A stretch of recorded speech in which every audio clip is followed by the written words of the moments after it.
امام حسن علیہ السلام نے حضرت معاویہ کے ساتھ ایک معاہدے کے تحت مصالحت اختیار کر کے خلافت کی تمام ذمہ داریاں حضرت معاویہ کو سونپ دی تھی، لیکن جن شرائط کی بنیاد پر امام حسن نے خلافت حضرت معاویہ کو تفویض فرمائی تھی، ان شرائط کو حضرت معاویہ نے بالائے طاق رکھتے ہوئے خلافت سنبھالتے ہی حضرت علی رضی اللہ تعالیٰ عنہ کی ذات اقدس پر ہونے والے سب و شتم اور لعن طعن کے سلسلے کو اس قدر تیز کر دیا کہ کوفہ کی تمام مسجدوں کے ممبروں سے حضرت علی رضی اللہ تعالیٰ عنہ پر لعنت کروائی۔ بسم اللہ الرحمن الرحیم۔ محترم ساتھیو، السلام علیکم۔ ایک دفعہ امام حسن مجتبی علیہ السلام بازار سے گزر رہے تھے کہ کسی شخص نے انہیں بآواز بلند مزل مومنین یعنی مومنوں کو ذلیل کرنے والا کہہ کر مخاطب کیا، تو امام حسن مجتبی علیہ السلام نے نہایت خندہ پیشانی کے ساتھ اس شخص کو کہا کہ میں جانتا ہوں کہ تم مجھے مومنوں کو ذلیل کرنے والے کا لقب کیوں دے رہے ہو، کیونکہ میں نے معاویہ بن ابی سفیان کے ساتھ صلح کر کے اس کو خلافت کے تمام معاملات سپرد کر دیے تھے، لیکن یاد رکھو کہ میں مومنوں کو ذلیل کرنے والا نہیں ہوں، بلکہ میں تو مومنوں کو عزت اور زندگی دینے والا ہوں، کیونکہ میرے نانا امام الانبیاء محمد مصطفیٰ صلی اللہ علیہ وآلہ وسلم پہلے ہی پیش گوئی فرما چکے تھے کہ میں مسلمانوں کے دو متحارب گروہوں کے درمیان صلح کا باعث بنوں گا، وہ بھی اس نازک وقت میں جب یہ دونوں گروہ ایک دوسرے کے قتل کر دینے کے درپے ہوں گے۔ اور اے شخص یاد رکھ، اگر میں چاہتا تو اس وقت معاویہ ابن ابی سفیان کی فوج کے ساتھ تم لوگوں کو لڑوا دیتا اور خود خلافت پر براجمان ہو جاتا، لیکن میں نے تو مسلمانوں کو زندگی بخشی اور ماضی میں مسلمانوں کے آپس میں ہی لڑ جھگڑ کر قتل ہونے کی اس رسم کو ختم کیا۔ چنانچہ اپنے الفاظ کو درست کر لو، میں مزل مومنین نہیں بلکہ عزل مومنین یعنی مومنوں کو زندگی اور عزت دینے والا ہوں۔ ابن خلدون فرماتے ہیں کہ امام حسن مجتبی علیہ السلام کی حضرت معاویہ کے ساتھ صلح کرنے کے پیچھے کئی عوامل درپیش تھے۔ امام حسن مجتبی علیہ السلام کو بزدل اور مومنوں کو ذلیل کرنے والا کہہ کر مخاطب کرنا یا ایسے القابات سے پکارنا یا یاد کرنا نہایت گستاخانہ امر ہے، جس سے ہمیں بچنا چاہیے۔ امام حسن مجتبی علیہ السلام کی فوج کے کئی عام سپاہی اور جرنیل اور کماندار ایسے تھے جن کو معاویہ ابن ابی سفیان نے دولت کے عوض خرید لیا تھا۔ ان میں سے کچھ ایسے بھی تھے جو حضرت حسن مجتبی علیہ السلام کو حضرت معاویہ کے ہاتھوں دولت کے عوض قید کروانا چاہتے تھے۔ ان لوگوں میں بعض مورخین مختار ثقفی کا نام بھی لیتے ہیں کہ اس نے بھی امام حسن مجتبی علیہ السلام کو بنو امیہ کی خلافت اور حکومت کے خلاف اکسانے میں ایک کردار ادا کیا تھا، اور یہ امام حسن مجتبی علیہ السلام کو معاویہ ابن ابی سفیان کے ہاتھوں قید بھی کروانا چاہتا تھا، اور خود امام حسن مجتبی علیہ السلام کے سامنے ماضی کی جنگ صفین اور جنگ جمل کے واقعات بھی موجود تھے، اور ان دونوں جنگوں میں امام حسن مجتبی علیہ السلام خود اپنے والد گرامی امیر المومنین حضرت علی رضی اللہ تعالیٰ عنہ کے ساتھ شانہ بشانہ لڑتے رہے تھے، اور آپ جانتے تھے کہ مسلمان اب مزید ایک دوسرے کی ہی تلواروں کے ذریعے قتل ہونے کے متحمل نہیں ہو سکتے۔ چنانچہ ان حالات کو سامنے دیکھتے ہوئے امام علی مقام امام حسن مجتبی علیہ السلام نے خلافت کی ذمہ داریاں معاویہ ابن ابی سفیان کے سپرد کرنے کا فیصلہ کیا، اور ایک منظم اور مرتب معاہدے کے تحت شرائط کو طے کر کے خلافت معاویہ ابن ابی سفیان کے سپرد کر دی۔ اس معاہدے میں موجود شرائط کو بغور دیکھا جائے تو ان شرائط کے ذریعے امام حسن مجتبی علیہ السلام کی حکمت اور ان کی بزرگی ثابت ہوتی ہے کہ ان شرائط میں امام حسن علیہ السلام نے معاویہ ابن ابی سفیان سے وہ باتیں لکھوائیں اور منوانی چاہیں جس سے مسلمان امن و امان اور شاد باد مملکت کا ایک خواب حقیقت ہوتا دیکھ سکتے تھے۔ امام حسن مجتبی علیہ السلام نے جو شرائط طے فرمائی تھیں ان میں سر فہرست یہ تھی کہ حضرت علی رضی اللہ تعالیٰ عنہ کے حامیوں کو معاویہ ابن ابی سفیان قید نہیں کریں گے، ان کو کوئی جانی یا مالی نقصان بھی نہیں پہنچایا جائے گا، اور حضرت علی رضی اللہ تعالیٰ عنہ کی ذات اقدس پر ہونے والے لعنت کے اور سب و شتم کے سلسلے کو بھی موقوف کر دیا جائے گا۔ اور یہی نہیں بلکہ معاویہ ابن ابی سفیان اپنی زندگی میں اپنے کسی جانشین کا نام نامزد نہیں کریں گے، بلکہ خلافت راشدہ کے لیے اگلے خلیفہ کا فیصلہ مجلس شورا کے ذریعے ہوگا، جیسا کہ حضرت عمر فاروق رضی اللہ تعالیٰ عنہ نے مجلس شورا کا قیام فرمایا تھا، اور اسی مجلس شورا کے اراکین کے ذریعے نئے خلیفہ کا چناؤ سامنے آئے گا۔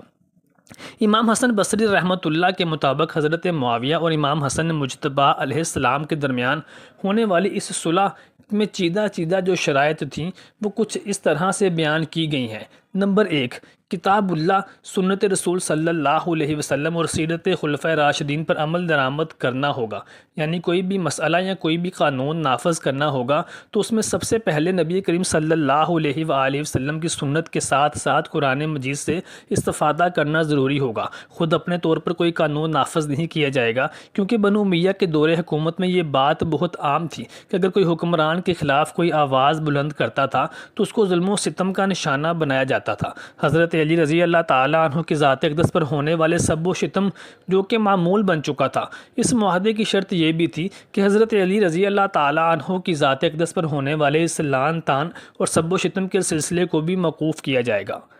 نمبر 2، کوفہ کے بیت المال سے 5000 درہم حضرت حسن مجتبی علیہ السلام کے ہوں گے اور دارالابجرد کا خراج بھی حضرت حسن کو ملے گا۔ امام حسن بصری رحمۃ اللہ فرماتے ہیں کہ امام حسن مجتبی علیہ السلام کی یہ شرط دولت کی منصفانہ تقسیم کے لیے تھی، تاکہ وسائل کی منصفانہ تقسیم کو یقینی بنایا جا سکے، کیونکہ خلیفہ اعصم حضرت عثمان غنی رضی اللہ تعالیٰ عنہ کے دور خلافت میں بنو امیہ کے حکمرانوں کو بہت سی مراعات اور بہت سے عہدے ملے تھے جو کہ غیر منصفانہ طور پر دیے گئے تھے، جس کی ایک اہم مثال حضرت عثمان غنی رضی اللہ تعالیٰ عنہ کے چچا زاد بھائی اور ان کے داماد مروان بن حکم کی حضرت عثمان غنی رضی اللہ تعالیٰ عنہ کی خلافت اور حکومت میں تقرری تھی کہ اس کو بہت سی اہم ذمہ داریاں سونپ دی گئی تھیں جن کا وہ اہل بھی نہ تھا، جن میں بیت المال کے ساتھ ساتھ باغ فدق کی جائیداد کا انتظام و انصرام بھی شامل تھا، اور حضرت عثمان غنی رضی اللہ تعالیٰ عنہ کی شہادت کے اسباب میں سب سے بڑا سبب اور سب سے بڑی وجہ بھی یہی غیر منصفانہ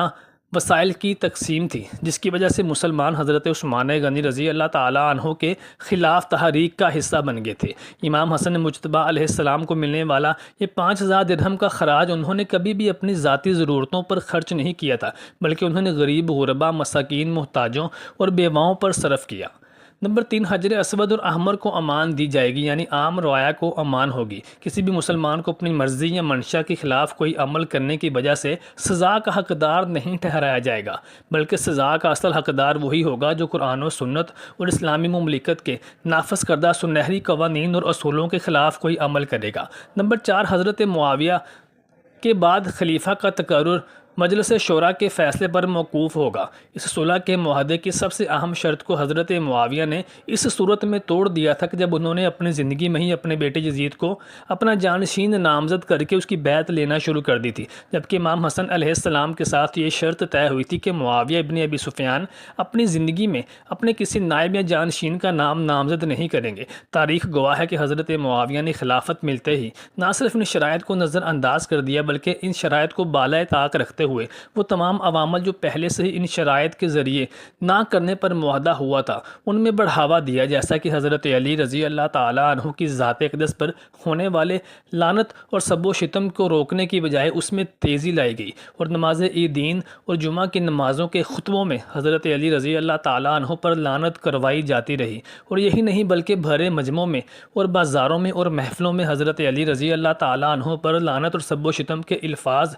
خطبوں میں شامل کروائے جاتے رہے، اور یہی نہیں بلکہ حضرت علی رضی اللہ تعالیٰ عنہ کے شیعان اور ان کے حامی، ان کے ساتھی جو کہ جنگ نہروان، جنگ جمل اور صفین میں حضرت علی رضی اللہ تعالیٰ عنہ کے دست و بازو بن کر شانہ بشانہ ان کے ساتھ لڑتے رہے، ان کو بھی بے دریغ قتل کروا دیا گیا، جن میں مالک اشتر، حجر بن عدی اور محمد ابن ابی بکر صدیق سمیت دیگر بہت سے بہادر اور جانساران ساتھی تھے جو حضرت علی رضی اللہ تعالیٰ عنہ کی محبت میں اور ان کے شیعان اور ان کے حامی ہونے کی وجہ سے معاویہ ابن ابی سفیان کے عتاب کا شکار ہوئے۔ حضرت علی رضی اللہ تعالیٰ عنہ کی ذات اقدس پر ہونے والا یہ لعنت بھیجنے کا اور سب و شتم کا سلسلہ اس قدر مؤثر تھا کہ یہ سلسلہ حضرت علی رضی اللہ تعالیٰ عنہ کی زندگی سے شروع ہو کر آگے 50 برس سے بھی زیادہ عرصے تک محیط رہا اور بنو امیہ میں موجود رہا، یہاں تک کہ بنو امیہ کے ہی ایک خلیفہ حضرت عمر بن عبدالعزیز رضی اللہ تعالیٰ عنہ نے پھر اس سب و شتم کے سلسلے کو موقوف فرما دیا۔ روایات میں آتا ہے کہ ایک دفعہ ایک صحابی رسول کو معاویہ بن ابی سفیان نے کہا کہ حضرت علی رضی اللہ تعالیٰ عنہ پر سب و شتم کرو،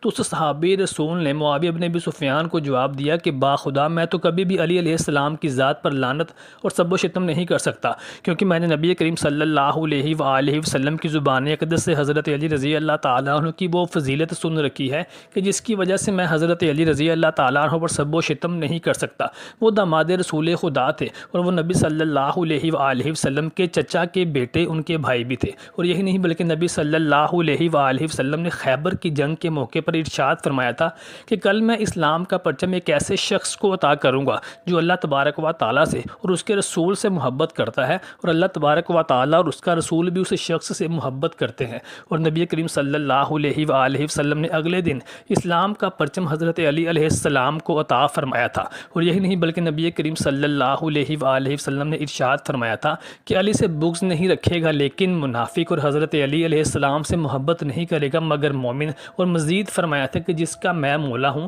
اس کا علی بھی مولا ہے۔ یہ جواب سن کر معاویہ ابن ابی سفیان لاجواب ہو گئے تھے۔ محترم ساتھیو، اللہ تعالیٰ سے دعا ہے کہ اللہ تبارک و تعالیٰ ہمیں نبی صلی اللہ علیہ وآلہ وسلم کی آل اولاد کی محبت اور عقیدت نصیب فرمائے، اور بروز محشر ہمیں نبی صلی اللہ علیہ وآلہ وسلم کی اور ان کی آل کی شفاعت بھی نصیب فرمائے۔ محترم ساتھیو، کمنٹ سیکشن میں ویڈیو کے بارے میں اپنی رائے سے آگاہ ضرور کیجیے گا، اور ویڈیو کو لائک اور شیئر کرنا مت بھولیے گا۔